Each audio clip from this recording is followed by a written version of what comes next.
In today's episode of Thoughts on Tenerife, we're talking to Lynn and John, and they bought a village house in Arona. And they're about 600 metres above sea level. Absolutely love it up there. They've integrated well with the community, and you can hear them talking about their thoughts on the health service here, banking, and also the way in which they bought their property. But we're going to have a little chit-chat with Lynn and John. They bought a lovely village house in the village of Arona. Crikey, how long ago was that? That was some time ago, you guys, wasn't it? October 2013 was when you showed it to us, and we exchanged contracts or got the keys in the middle of December that year, 2013. Okay, and one of the interesting things about your particular case is that you actually live here permanently, don't you? Yes. And I do know that you both, well, I say both, you are both learning Spanish, aren't you? Very much so. Lynn's better than me. Sí. Mucho more. But you've also really fitted in well with the Arona, well, they call them the mayores, don't they? The mayores, the people of a certain age. Of a certain age, exactly, right. And you've done all sorts of things with them, haven't you? It's not just the mayores. No, it's the town in general, really. Yeah, because we started with the casino, because we had no furniture when we moved here, and life was a bit chilly. It was mid or end of January when we moved in. The house had been empty, it was damp and chilly, and we had no cooking stuff and virtually no furniture. We used to go to the cafeteria just down the road, which is right next to the casino, which, for anyone listening, is nothing to do with gambling.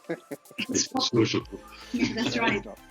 It's what they call social clubs all through Spain, not just on the islands. Right. And we heard some fabulous folk music coming out one night and just went in to investigate, didn't we? And we could see people dancing. And because we danced a lot of salsa together... We'd seen the notice saying that there were lessons. That's right, we'd seen the notice about folk lessons. And we were used to dancing together, so we signed up. And the casino is for families, for anybody at all, so it's not just the mayores. So we belong to the casino and dance with them, and we also belong to the Centro de Mayores, which every town has an old person centre. And we go on excursions, we have... Yeah, we were totally amazed at the acceptance of us. But it has helped because you are fitting in with doing the things that you do. I know you go to the dances and things. If you didn't, then you wouldn't. Plus, you're speaking Spanish as well, so it really helps you fit in. We have never, ever spoken English to anyone in the town because it seems sort of rude, really, to expect them. And actually, if you're older, your contemporaries here, most of them had more limited education and certainly weren't taught English in school. The younger ones, they mostly speak English. They speak a bit, Their children and grandchildren are all speaking at least some English. Right. But the older people don't, on the whole, because they've never had to. And of course, we're 620 metres up, so we're a long way from tourist areas. But we found that the majority of the Canarians are very nice people. They'll help. They'll do anything to help you. They will give you anything that they think you may need. And we just have funny, to, funny, they never stop making they jokes. love joking, yeah. And I have not yet mastered the art of understanding a joke in Spanish. I don't nor have Mothers and abuelas are quite a sort of... Yeah, they feature a lot in the jokes. the grandmothers and the suegras probably as well, the mother-in-laws. Yes. Yeah. Well, the reason I've actually asked you to come on to the, let's say, the show, is I'd like to ask you some questions about your experiences, really, about buying a property here and living here. We've had some, obviously, some chat there about your experience of living here. But how about when you first really had the inkling, we'd love to live in somewhere in Spain? Yeah. Starting off thinking about that, what was your biggest fear? Medical. Yeah. Right. I lived in Tenerife in the early 90s for a couple of years, working on my own before I met Lynn. And then when I met Lynn, we came over and we started coming over regular, mainly to the north, to Puerto de la Cruz. But we always planned to move here. But the main decision was whether or not we would receive medical attention, because medical insurance at our age is quite expensive. And also, John had a heart attack in 2010 and 2 stents and needs medication. So that was our biggest fear. And we have a big family. Yes. And we were you had to think about going so far away from them. But because there are 8 children between us and 10 grandchildren, we couldn't see all of them all of the time anyway. We didn't live like the Canarian families do, extremely close to each other, sometimes literally sharing houses through sometimes 4 generations. And we knew the family would love holidays here anyway, so we dispensed with that fear. And it was mainly, it was medical. But once we found that as English, British state pensioners, there was a reciprocal arrangement with Spain, and the government websites in England were really helpful, really good, and the phone calls were really helpful. We got all of the forms, filled them out, got them sent here. So once we'd got rid of that fear, there really was no reason when I retired for us not to come to an island that we absolutely loved. Right. Well, I think it's important that you don't have a knee-jerk reaction to moving to another country. Good point. You need to think about it, because having a holiday is not living.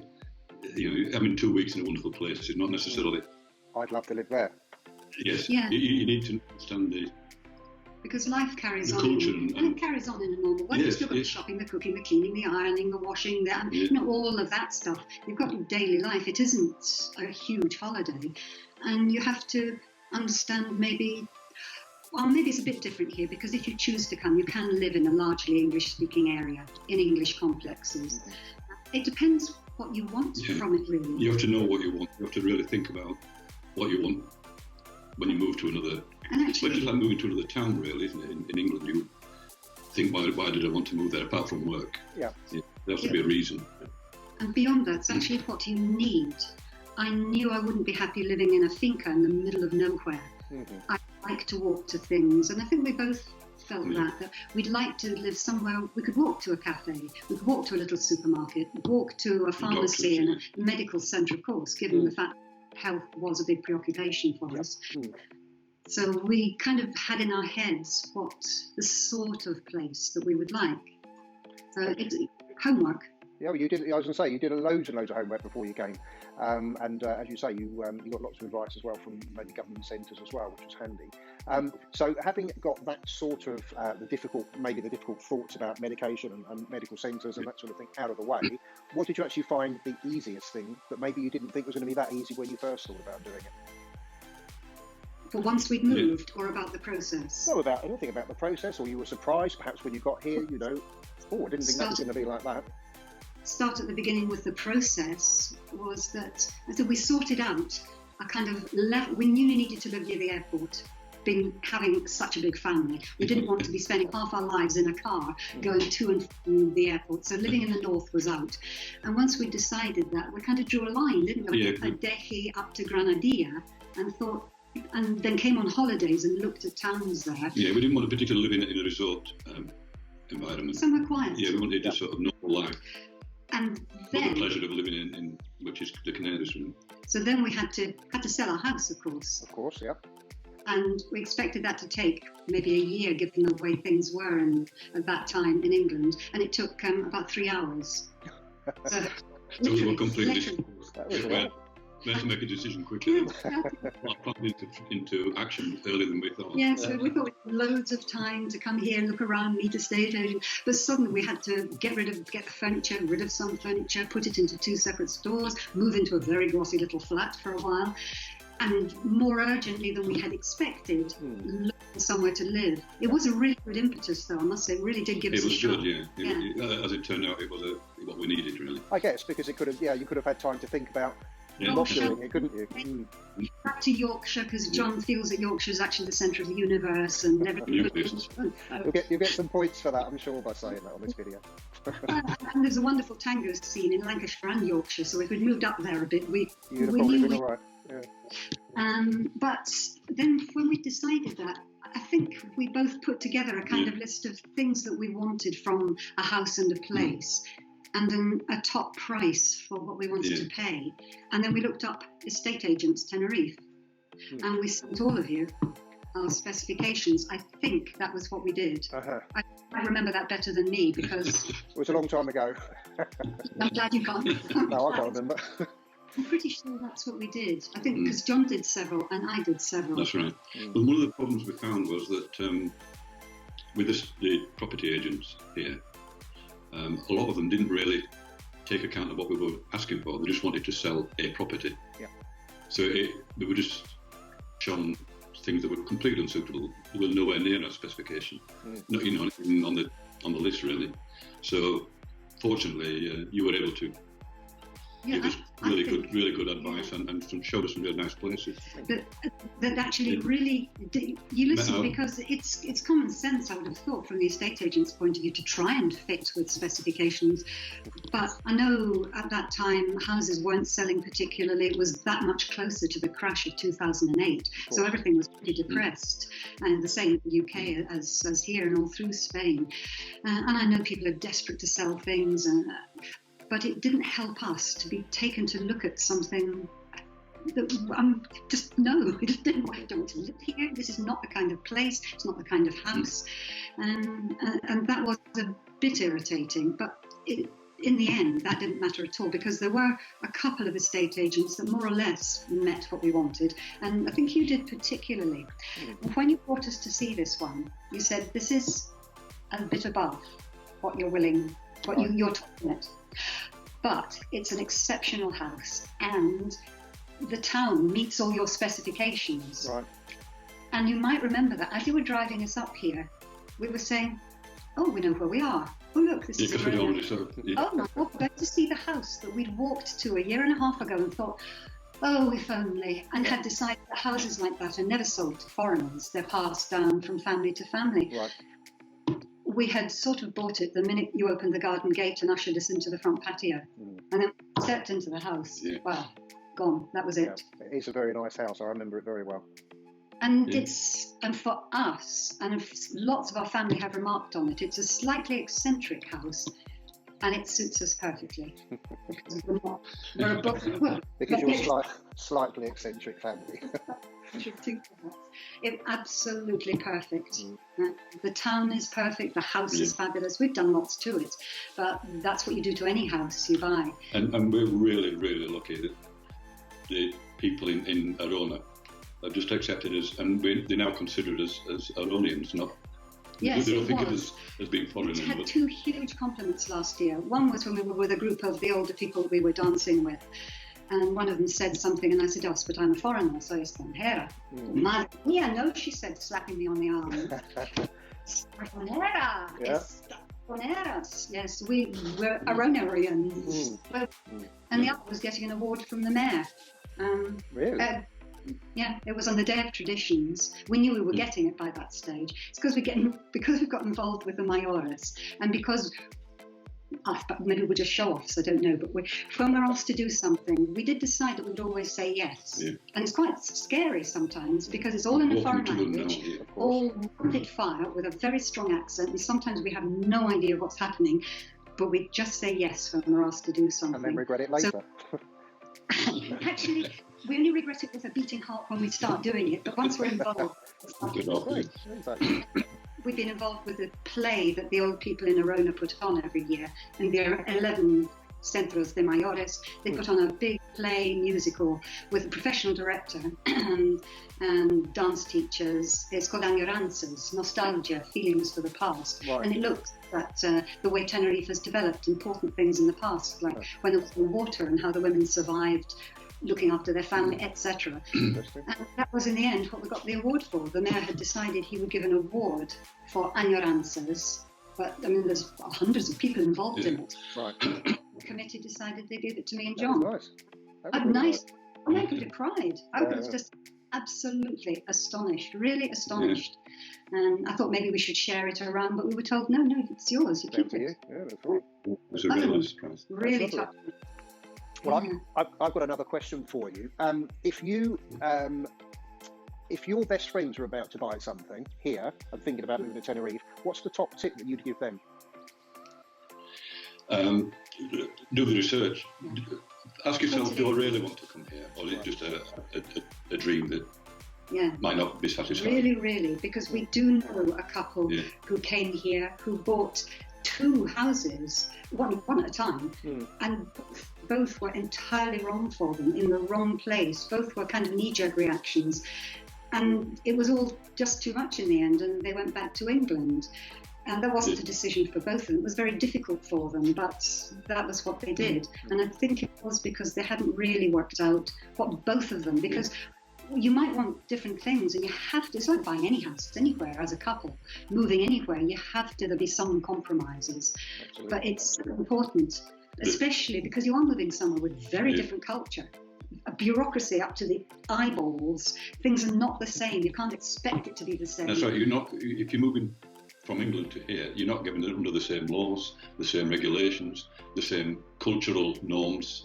Cultural things are totally different. You have to sort of really research, read, or ask people questions about what does this mean, because it can be a shock if you don't know. It can be a shock to suddenly find out that.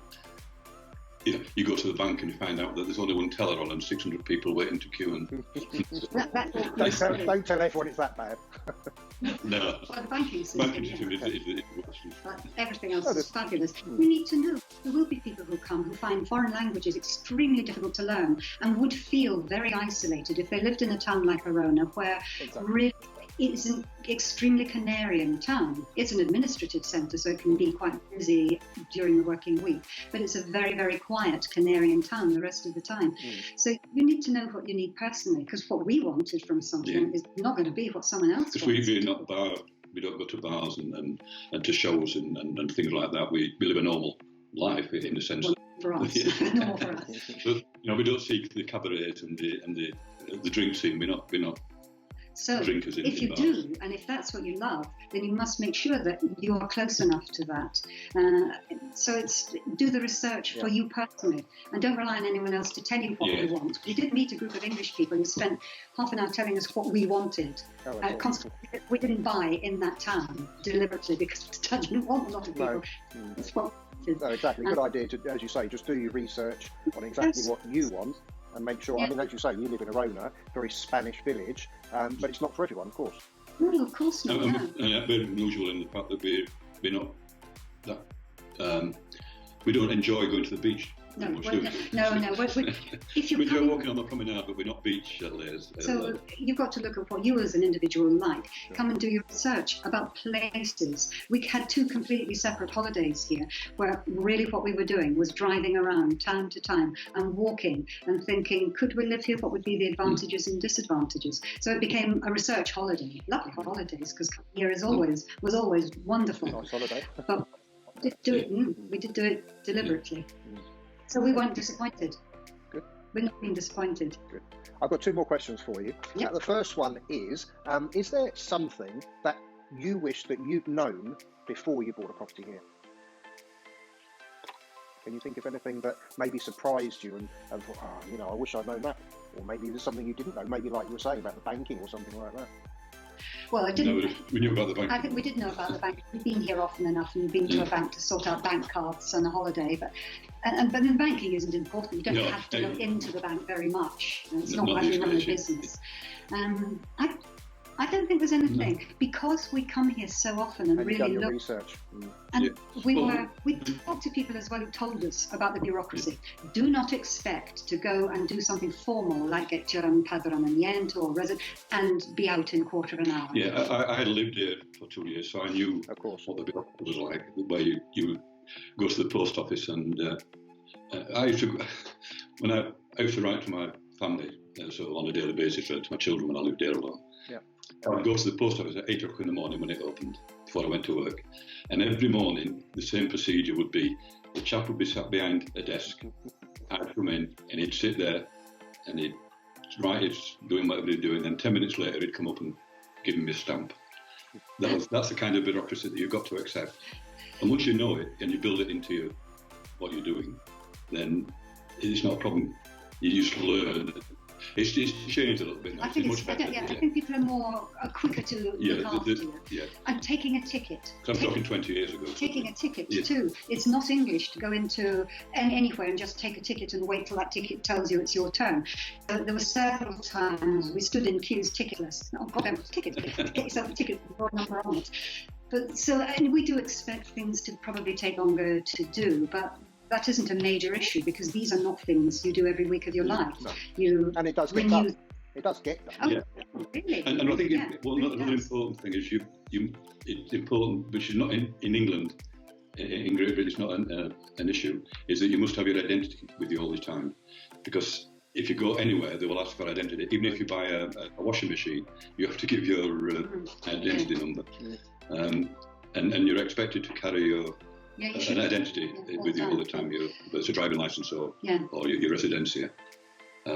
But these things didn't cause particular difficulties for us. No. And it we knew. wasn't new in advance because we queued for things before. So we talked to English people here who said yes, aware of the kind of way bureaucracy here operates. And it's possible that in England it operates in a very similar way. But in England, being British natives, you don't have to go and apply for things very often or update your residence because we've got our numbers, we've been there all our lives. It was done when you were born, exactly. Absolutely, it takes place automatically. And you learn those sorts of things. But I don't think there was anything, if only we'd known that, it would have made life simpler. No. And I say, it all boils down to what was said at the beginning, is research. Find out. You don't always know what you don't know.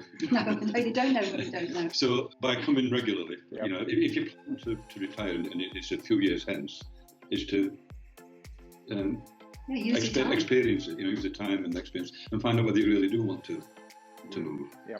But once we decided, because we found the people that did the moving for us were excellent. Absolutely brilliant company. Britannia and Worldwide were fabulous. It was so efficient, incredibly efficient. They did exactly that at the minute, virtually what they said they would do. Yeah, really, really good. So that took the stress away. And we looked for recommendations, and there are websites like Tenerife Residents, or Residents of Tenerife, I think, and Tenerife Residents and Visitors, where you can just look at the kinds of questions, or you can ask questions on the webpage of people who live here. It's so easy nowadays to get that kind of information and look for recommendations. Well, it was so smooth. But we may be lucky, Say that again, John. Everything went. Say that again, John. He was saying we may have been lucky, but I don't know. We weren't lucky with that. We really and got so we did. You've done the research, and that's really what it does boil down to, isn't it? Doing the research to make sure. And as you exactly said, you come here on a 2-week holiday. Wouldn't it be great to? It would be great too. But let's think about this seriously. Are we going to be able to earn an income? You guys, I think, were thinking this when you came here, so that was fine. But I was going to have another question, but I can see my camera lights, my camera lights flashing, so it's going to turn off in a minute. So I think what I'd really like to do is thank you both very much for your time. Oh, it's a pleasure. Not like we've got anything else to do. No. But it's been completely. But it has been a great experience for me to do this with you two guys, and I know we keep in touch anyway on a regular basis, so it's really nice for you to spend some time with me. So thank you both very much. You're welcome. That's totally our pleasure. Cheerio then, Simon. Thanks a lot. Cheers. Bye. See you. So that was our latest episode of Thoughts on Tenerife. So you don't miss out on any more, don't forget to click subscribe, and if you're on YouTube, hit the bell button as well. That'll inform you every time a new video is uploaded. Hopefully see you in the next one. Cheers for now.